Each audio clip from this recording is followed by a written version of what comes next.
Hi, everybody. This is my lesson on outdoor photography for Photography 30 Advanced. So, one of the things that you need to be aware of when you're engaged in outdoor photography is your light. And we have to think about what kind of light we're really using. Now, bright sunlight can be really helpful, but it can also make things more difficult. Bright sunlight is not great for portraiture or taking pictures of people because you're going to have these harsh shadows on their faces, and they also can be like squinting into the light. It's not as good for pictures of people. If you're taking pictures of people outdoors, you want to be looking for shade, and you want to put your subjects into the complete shade. Take photos of them on sunny days. Um, so that's something that's really important to know is that's super bright sunny weather is not always what you want. It does work well for landscapes because what it does is it brings out the texture and um, it gives landscapes more of a three-dimensionality. So they can end up having some depth. That light really is helpful for doing landscape photography outdoors. But definitely bright sunlight, yeah, it isn't necessarily so good for taking pictures of people. So you have to be really aware of that. And oftentimes we always think, bright sunlight is exactly what I want for taking pictures of people, but it really actually is not. Okay, so cloudy weather. Now, cloudy weather can work really good for portraits. You're going to have more of a even, flat light for your portraiture, and it actually like the clouds act like a massive diffuser for the sun. So you have this softer light, and all of your features are going to be visible. You're going to get a much better photograph. It's not as good for landscapes. So you're not going to bring out the texture in your landscapes in the same way with cloudier weather. It's not. I mean, it doesn't mean that you can't take a good landscape picture in cloudy weather. You fully can, for sure you can, but it is you're going to lose a little bit of that texture for sure. But definitely, I do suggest cloudy weather is good for portraiture. The best light outdoors is called the golden hour. Now, this is the sort of light that comes the hour after sunrise and the hour before sunset. When you have that sun is lower in the horizon, it gives you a different quality of light. You're going to get this more of a golden directional light, and it can really create some absolutely gorgeous both landscapes and portraiture. It is beautiful. I do suggest that you shoot in RAW, definitely for golden hour, because it can be more difficult when you're shooting in golden hour light. Some parts of your image might be more blown out. And so when you're in RAW, then you have a lot more ability to go back afterwards and correct some of those different parts of your image before while you're processing it. But you can see, like on the picture of the dog there, you have that like light along the edge there. The picture of the boy there, we have that beautiful golden soft light on this side. And then that light of all those thistles, it's like kind of pouring through those thistles. Um, yeah, so it's an hour after sunrise and an hour before sunset. Not that hard to get, to tell you the truth. And the important thing to know about that golden hour light is it actually changes throughout that hour. Is that the light that, so say the sun sets at 7, the light that you're going to get at, 6 o'clock is going to be different than the light that you're going to get at 6:45. You'll have a different qualities. So, plan your shoots for about that hour. The other thing to know too is that even right after the sun sets, you're going to get this blue light. That is actually is quite a beautiful light as well. Um, so it really is a good idea to plan your shoots around that time of the sun. Important to know too that like if you're besides golden hour, But when we go back to the bright light idea, if you're shooting right in the middle of the day, then the light is the harshest. If you can shoot, later in the afternoon or even in the morning, you're going to have a little bit more directional light. But like light coming straight down from above, definitely is going to create the harshest shadows. So like as closer to golden hour, even if the sun sets at 7 o'clock, but you're not doing your shoot till 4 o'clock, well, 4 o'clock is still 3 hours away, but that's a lot better than doing your shoot at noon. Okay, shooting at night can be kind of cool, but hard. Um, you're going to need a tripod, number one, because when you're shooting at night, you're going to have your shutter is going to be open for a longer period of time. I actually suggest when you're shooting at night with your shutter open for a long time, you actually either use a remote or you set it on a timer on your camera, because even just the act of pressing the shutter button down can move your camera enough that it will destroy the focus in your image.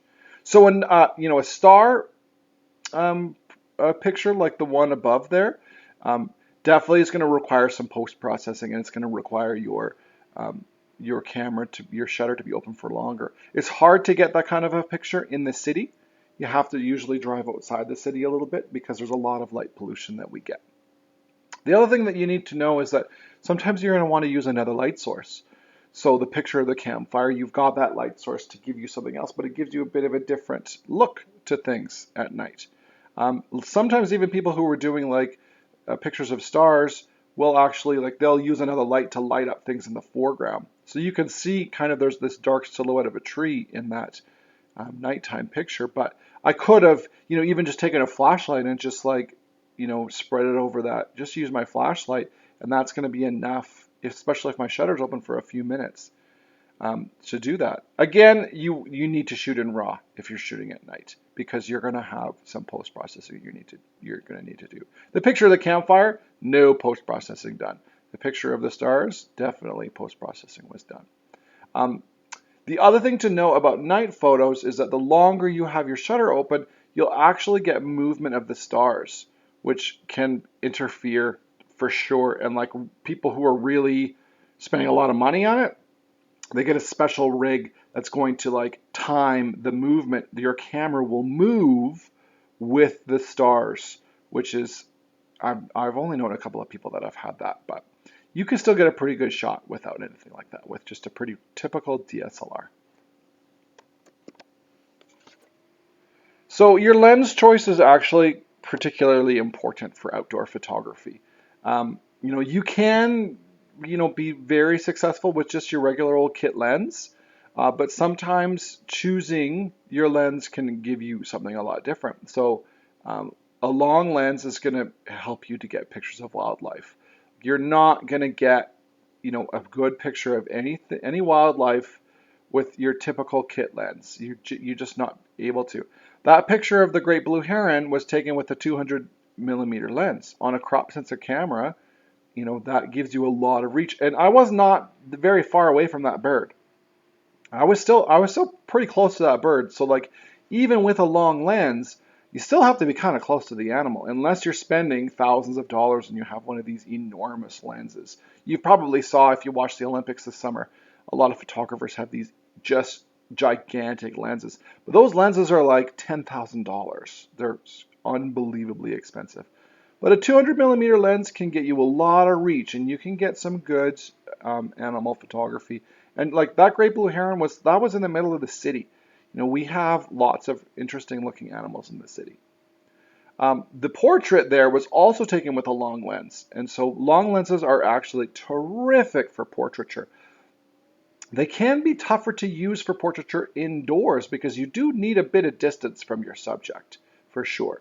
So the picture of the boy there, what the long lens does is it has it has an artifact that it creates where it actually kind of brings things closer together. It changes the way it looks. So when you look at the bird picture, the background there looks really close.